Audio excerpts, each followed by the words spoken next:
स्वागत है दोस्तों। आज की अपनी इस क्लास में हम हिंदी साहित्य के अंतर्गत एक बहुत ही महत्वपूर्ण विचारधारा है प्रगतिशील विचारधारा, प्रगतिशील या प्रगतिवाद की विचारधारा, उसके बारे में आज हम बात करेंगे कि इसके प्रमुख बिंदु क्या हैं। आप सभी ने इनसे जुड़े हुए प्रश्नों को पढ़ा होगा, इनके अंतर्गत आने वाले आलोचकों और कवियों के बारे में पढ़ा होगा, लेकिन यह विचारधारा क्या डिमांड करती है, यह विचारधारा क्या प्रस्ताव रखती है, इसके बारे में भी जानना बहुत आवश्यक है ताकि इनसे जुड़े हुए जो भी प्रश्न आएँ आप आसानी से हल कर सकें। और आपके लिए डिटेल में भी जानना बहुत ज़रूरी है इन सब के बारे में। तो शुरुआत करते हैं कि जैसे साहित्य को कल्पना के बजाय मनुष्य के वास्तविक जीवन से जुड़ा हुआ होना चाहिए। यह विचारधारा कहती है कि अब तक जो साहित्य रचा जा रहा था वह कल्पना केंद्रित साहित्य था, इसे वास्तविक जीवन से जोड़ना ही इस विचारधारा का प्रधान लक्ष्य रहा है। वास्तविक जीवन के यथार्थ से जुड़ा हुआ होने के कारण इस विचारधारा में विषय वस्तु पर अधिक जोर दिया जाता है।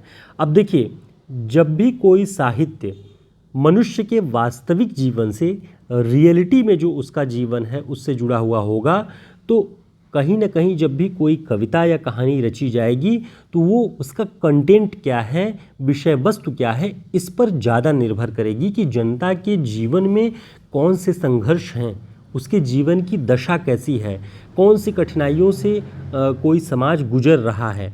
तब वहाँ विषय वस्तु प्रधान हो जाएगी। जो शैली होती है वो शैली या रूप जो है वो गौड़ हो जाएगा, सेकेंडरी हो जाएगा, यानी विषय वस्तु यानी कंटेंट प्राइमरी हो जाएगा और शैली या रूप गौड़ हो जाएगा।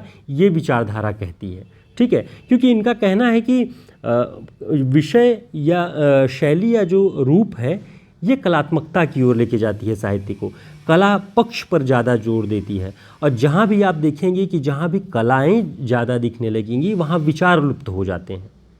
इसलिए प्रगतिवादी विचारधारा मनुष्य के जीवन के विचारों से जुड़ी हुई है। अब यहाँ हम देखें नीचे एक पॉइंट जो हमारा है ये इस बात को और क्लियर कर देगा कि कलात्मकता को केंद्र में रख कर और विषय वस्तु की उपेक्षा करके लिखा गया साहित्य मानवता के विकास में कोई योगदान नहीं देता।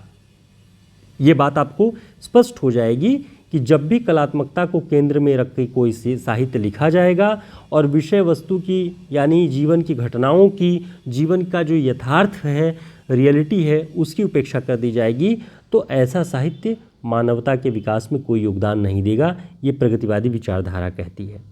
अब देखिए नामोर जी क्या लिखते हैं इस प्रगतिवादी विचारधारा के बारे में, इसे भी आप ध्यान रखिए।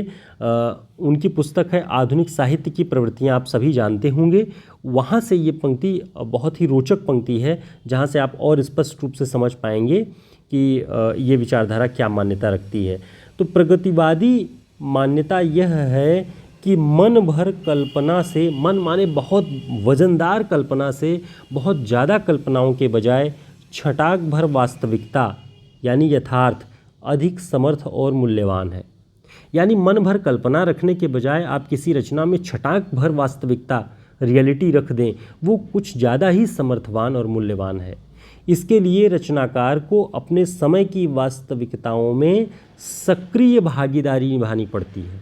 यानी जो भी इस विचारधारा का रचनाकार होगा उसे अपने समय की जो हकीकत है, जो यथार्थ है, सच्चाई है, उसमें सक्रिय भागीदारी निभानी होगी। निष्क्रिय या तटस्थ होकर नहीं कि हमसे क्या मतलब है या कोई भी विचारधारा साहित्य कैसा भी रचा जाए हमें क्या फ़र्क पड़ता है, इस तरह की बात नहीं। उसका अपना एक स्टैंड होना चाहिए, पक्ष होना चाहिए। और जब भी समाज और जनता के पक्ष में कोई साहित्य लिखा जाएगा तो वो जनता के हितों को ही ध्यान में रख के लिखा जाएगा, किसी विलासी प्रवृत्ति का साहित्य नहीं होगा। इसे आपको ध्यान रखना है। दोस्तों इस तरह के सभी नोट्स आपको हमारे इस शॉर्ट नोट्स में की इस बुक में मिल जाएंगे। 160 पेज का पूरा नोट्स है PDF फॉर्म में या प्रिंट बुक के रूप में। आप इसे हमारे इस नंबर पर संपर्क करके प्राप्त कर सकते हैं, आपके लिए काफ़ी उपयोगी होगा। आगे देखते हैं, इस विचारधारा का उद्देश्य साहित्य को पाखंडपूर्ण और अप्रगतिशील शक्तियों के प्रभाव से बाहर निकालना है। अब देखिए, समाज में इतने पाखंड हैं, इतनी अप्रगतिशील शक्तियां हैं, जिनके प्रभाव में मनुष्य अपने विचारों को पुष्पित और पल्लवित नहीं कर पाता, अपने तर्क को जगह नहीं दे पाता, अपने तर्क को सम्मान नहीं दे पाता। उसे हमेशा शंका रहती है कि जो तर्क हमारे मस्तिष्क में उत्पन्न हो रहा है, कहीं ऐसा तो नहीं वह गलत है। उसे अपने ही तर्कों पर शंकाएं होती है। इसलिए इस विचारधारा का उद्देश्य है कि अप्रगतिशील और पाखंडपूर्ण शक्तियों के प्रभाव से साहित्य को बाहर निकालना बहुत बड़ा उद्देश्य है इस विचारधारा का, इसे आपको ध्यान रखना है। आगे देखते हैं, कला या साहित्य को कुछ विलासी वर्गों या लोगों के लिए न मानकर किसके लिए माना जाएगा? संपूर्ण मानवता के उद्देश्य का साहित्य माना जाएगा। यानी यह साहित्य, जो भी कोई साहित्य लिखा जाएगा, वो अगर कुछ वर्गों या कुछ विलासी लोगों के लिए अगर वो लिखा जा रहा है तो फिर उसमें संपूर्ण मानवता का तो कोई संदेश ही नहीं होगा। इसलिए ध्यान में रखना होगा कि जहाँ से, जिस बिंदु से, जिस विषय से संपूर्ण मानवता का हित हो, उसे ही साहित्य का विषय बनाया जाए। ये ऐसी विचारधारा है। आगे देखिए, इम्पॉर्टेंट बात है कि इस विचारधारा के केंद्र में क्या है? समाजवादी और मार्क्सवादी दृष्टि। ये दोनों दृष्टियां इसमें काम करती हैं, दोनों लगभग एक हैं, जिसका उद्देश्य है मनुष्यों में समानता, भाईचारा और स्वतंत्रता। समानता, बंधुत्व और स्वतंत्रता की बात ये विचारधारा कहती है। और ये बातें कब आएंगी? जब वर्ग विहीन समाज होगा, जहाँ पर समाज में खांचे नहीं होंगे कि ये उस वर्ग का है, ये उस वर्ग का है।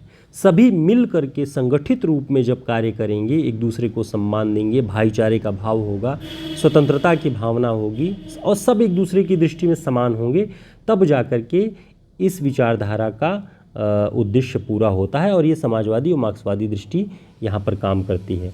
यह सच्चे अर्थों में जन साहित्य है। ध्यान रखना है, प्रगतिवादी साहित्य सच्चे अर्थों में जन साहित्य है।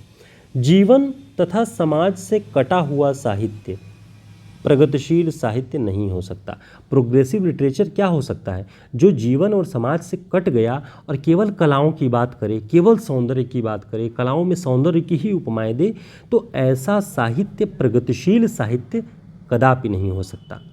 ठीक, तो यहाँ से जो अंतर प्रगतिशील चिंतकों ने अपने विचारों में, अपने विचारधारा की साहित्य में दिया है, वो बहुत महत्वपूर्ण है। परीक्षाओं की दृष्टि से काफ़ी इम्पॉर्टेंट होता है ये प्रगतिवादी विचारधारा। और आप जब किसी रचनाकार को, जो भी पाठ्यक्रम में आपके लगे होंगे परीक्षाओं के, जब प्रगतिवादी किसी रचनाकार को जब भी आप पढ़ें, उनकी कविताओं को पढ़ें, तो इन बातों को ध्यान में ज़रूर रखें।